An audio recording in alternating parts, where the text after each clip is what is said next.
Hello and welcome to the Sisters for Fitness Wellness Show. I'm Stephanie Gaines-Bryant. Our guest today is Jazmin Ghent. She's a jazz artist, and what we're doing is we're celebrating our youth. We're celebrating the up-and-coming musicians of our time, and Jasmine is definitely up and coming. Thank you Welcome. for having me. Thank you for Welcome. having me. Well, Jasmine, let's start off by giving a little bit of insight into your background. How did you get started with jazz? You're so young, and how did you get started with playing a saxophone? Oh my goodness. Well, I must say, both of my parents love jazz music, and me being named Jasmine, I almost feel like I was destined to be into the music field. I first started the piano when I was in elementary school, and we always had hundreds and hundreds of jazz CDs around the house, so I always had this sound of Kirk Whalum and Gerald Albright in my ear. And once I started middle school, my mom brought a saxophone to me and told me I'd be playing that, and it's been history ever since. I love it. Always been surrounded by jazz music. And you're not from this local area, this Maryland area. You're here from where? Huntsville, Alabama. And that's Alabama. where you were raised? Yes. Wow. Born in Germany, raised in Huntsville, Alabama. And you went to school. Where did you do your undergraduate degree? I did my undergraduate degree at Florida State University.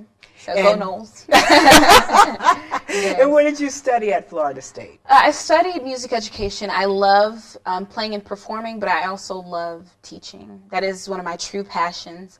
And I also did jazz. So it was music education and jazz. At what point in time did you decide that you wanted to make music your life? Oh, wow. I would say definitely middle school.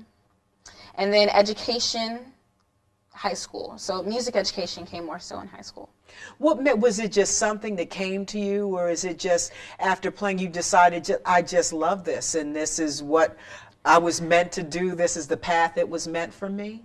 I would say more so in middle school. I went to a camp, and it was a jazz camp, and I really just fell in love with all these different things about jazz music, and I really felt that it spoke to me. And then in high school, I started teaching like children's choirs. I was a drum major. I was in a lot of leadership positions that dealt with music, and I felt like that just led me in the direction of music education. There are a lot of young ladies out here now who are in their teens and early 20s who don't really know what they want to do, who don't have a path right now. And it's very inspiring to hear that you knew at such a young age exactly where you wanted to go and exactly what you wanted to do. How did you make that first step and just say, hey, I'm just going to do this? That's, I think knowing what you want to do is one thing, but actually making that step towards your goal is another. I feel like music education, I already knew that was my destiny or something I was very passionate about that I wanted to do. But as far as performing, once I got into college, I didn't think of it as much. I did a lot of that in high school, and I would play for weddings and churches. But once I got in college, I was like, maybe I'll just do education. And I got an opportunity. I played for Bobby Jones. It's to Show Your Talent. He has a TV show in Nashville. I got an opportunity to do that. And once I did that, got an opportunity for my master's, and from there, it just started rolling more into performing, more into the smooth jazz realm, started meeting different people and making more contacts. Here at the Sisters for Fitness Wellness Show, we like to talk about women's empowerment. It's really empowering to see a young lady playing a saxophone. So, we have to admit, a lot of the area of jazz, that genre, it can be considered a man's world. Yes. How would you say that you are coping with that? That's a daily lesson. I'm still learning. I think back in middle school and high school, it was still male dominated. I was used to being around a lot of males, but one thing I always remember is I'm not one of the males. So I always try to keep in mind that I am representing women, also specifically black women and young black women. And I try to keep that in mind to set a good example. And that was my next question too, following up, is that it's rare to have an African American woman who is in your position right now. And how do you stand strong? Definitely prayer. Prayer, definitely. And having such a strong foundation as far as family-wise and the way my parents raised me. And I feel like I was always taught to be confident, be prayerful, stay true to who I am. And that is something that I'm still building and working with. And I just want to let everyone know that Jasmine is my niece. Yes. She's my sister's child, and you're a twin. Yes. By 2 minutes. My sister's 2 minutes older than me. Her name is Janae. And you also have a brother. I do. But you're the only one who decided to do music as a career. Yes. Everyone, my brother and my sister, they played saxophone. Me and my sister, we played piano, and she still plays some now, but I think everyone kind of branched off into doing their own thing, and I just stuck with music.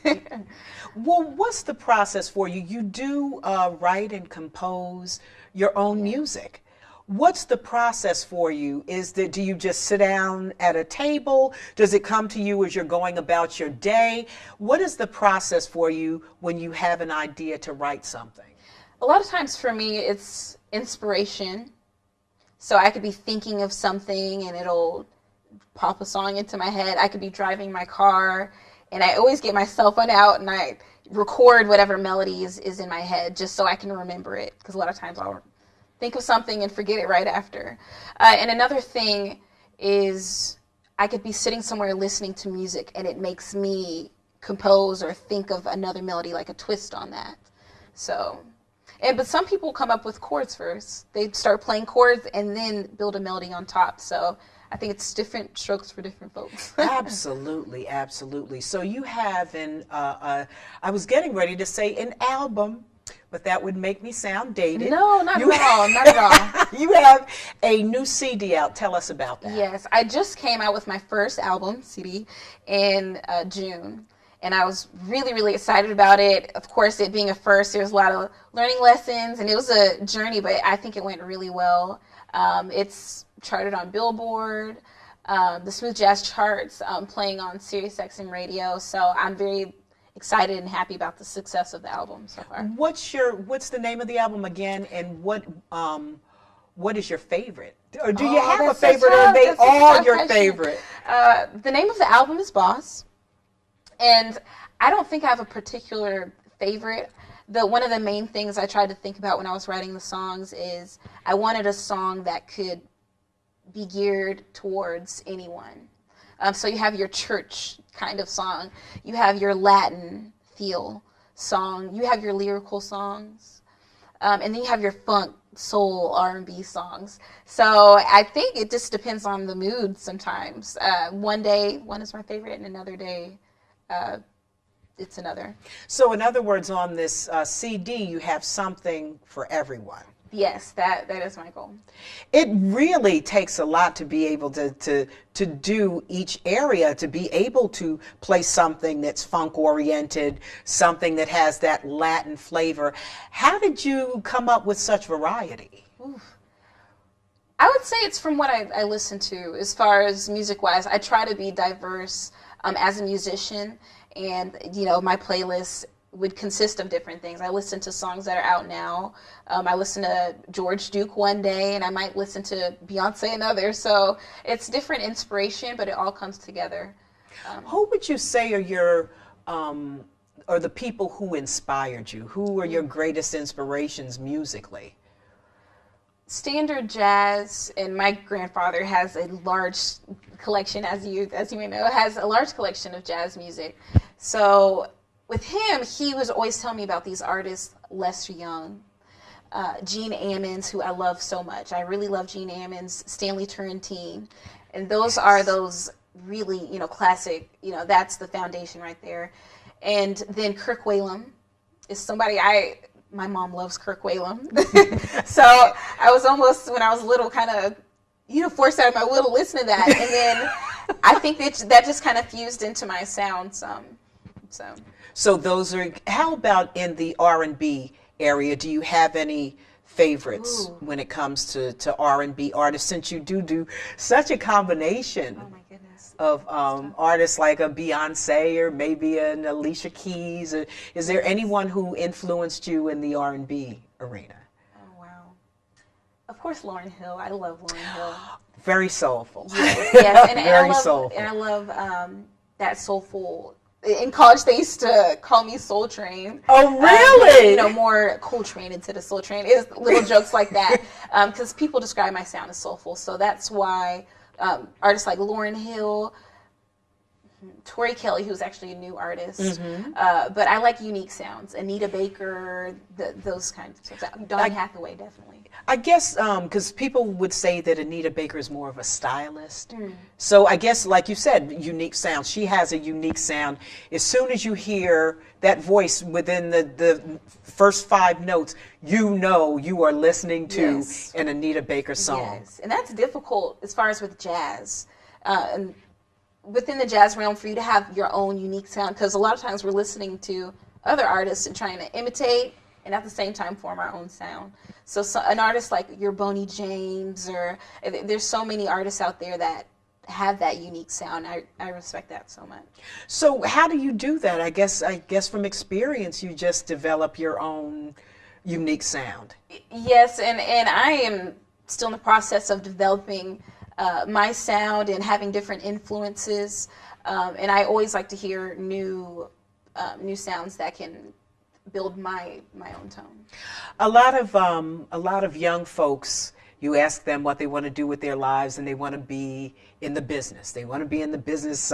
I'm working in the studio, and most of them really aren't. Yeah, I'm going in the studio. So yeah, most of them really aren't. Yes. You're really doing it. But the process, and what I love to tell folks is to be honest with them and tell, it's not easy. I've been in radio now for almost 30 years, and I've seen so many artists come and go. It's not an easy business. How has the experience been for you? It's definitely been very, very humbling.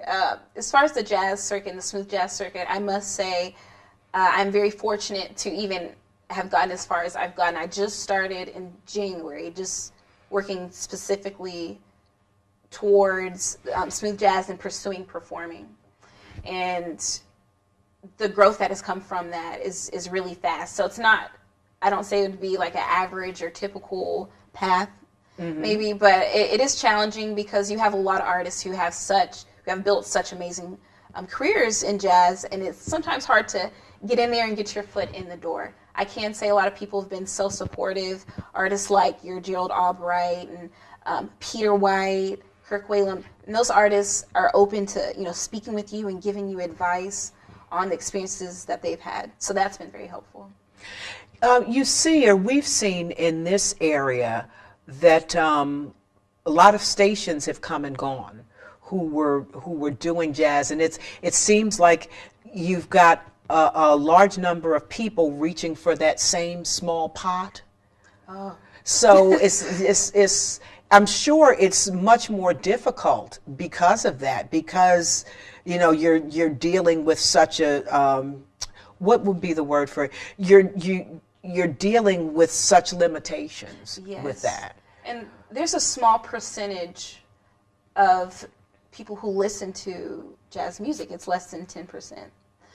And my thesis, I actually worked on trying to expose jazz music to a younger generation, to elementary students. And it was about jazz elementary education. And just focusing on that small part that you're talking about, how can we grow that? And I think the big thing is making it innovative and kind of putting it with other genres, R&B, put a little rock with it. Trombone Shorty, a lot of his compositions have that jazz yet rock kind of feel. I just did a show with Julian Vaughn, and he had that R&B mixed with the jazz. I think it's good when you fuse those different styles so it can, catch the ear of the younger generation as well. Well, like what we would like to do right now is to get a sample, get a taste of Jazmin Ghent. So you're going to do a song for us right now. Which song have you chosen? Because I know they're all your baby. So what baby did you choose to nurse today? There's a song, it's called Trusting You. And this is a song I said that has that church-like vibe to it. But it's kind of picked me up, and it's always saying, any rough times in life, you must trust God because he knows your path. Indeed you do. All right, when we come back, we'll be hearing from Jasmine on the saxophone. This is Stephanie Gaines-Bryant. You're listening to the Sisters for Fitness Wellness Show. We'll be back after this. Hello, and welcome back to the Sisters for Fitness Wellness Show. I'm Stephanie Gaines-Bryant. Our guest today is new jazz artist Jazmin Ghent. She's going to treat us to a song from her new CD called Boss. Boss Lady, let's do it.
Hello and welcome back to the Sisters for Fitness Wellness Show. I'm Stephanie Gaines-Bryant. Our guest today is Jazmin Ghent, a new jazz artist, and you just treated us to one of the songs from your new CD, Boss. Yes, yes. The song was entitled Memories of You. And what made you decide to compose that song, or what was the inspiration behind that song? 2 years ago, and this was on my birthday, my grandfather passed away. And this song, the inspiration was just all those fond memories that you have of any loved one or any memories during your life. This song is just based towards that, just looking back. Now, the title of the CD is Boss. Yes. What made you come up with the name Boss? I like it. I mean, it's just women empowerment, being in charge, being the boss. Yes, that's one way. And also, my dog's name is Boss. So, and something simple. Yes, but it is the same thing when you were talking about empowerment. That is the vibes, should I say, that I'd like to give off. But his name is Boss, and he walks around like he, pays the mortgage, like he owns the place. So he gives off that confidence too.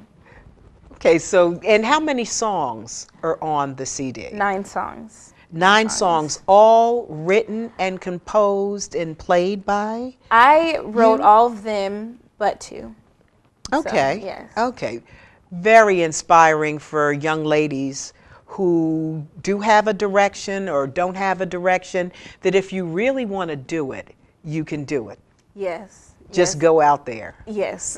That's what I always try to tell people, because a lot of times you don't see yourself in that light, but there's just a master plan for your life, and I'm just living that through. So, what do you think the direction that music is going in?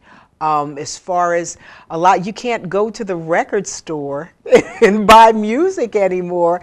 Everything is driven by different companies, iTunes, and it's like, what direction is it going in? Do you think that's more of a help or a hindrance? Does that give you more independence? I think there are pros and cons to everything. So there are definitely pros to it, and there's definitely cons. I would say the pros is music is more accessible to everyone. Just from a click of a button, you can look up new songs, new music, download in 1 minute or seconds at that.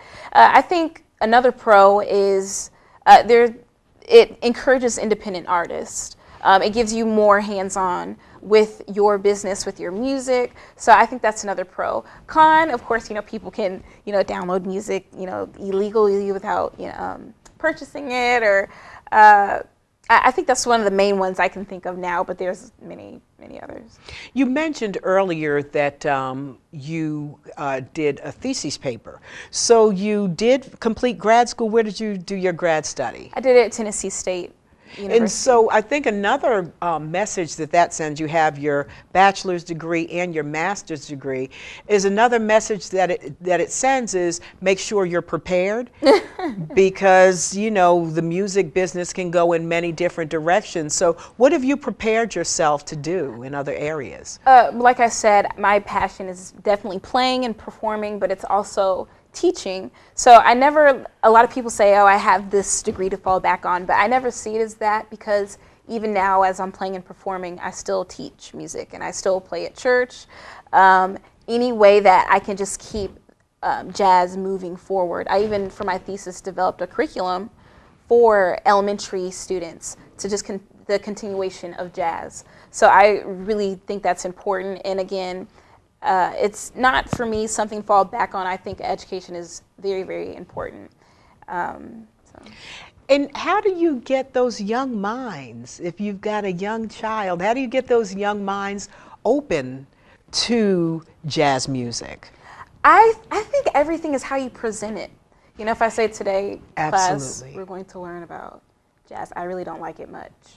But if you, it's all mental. Or we go in, I love to have a good time. And if kids see that you're having fun, then they're going to have fun. So we go up, we'll jump, dance around, different things. And they can be doing, they can bang on drums and call it improvisation, because they're coming up with new melodies. But you're learning without even being conscious of it sometimes.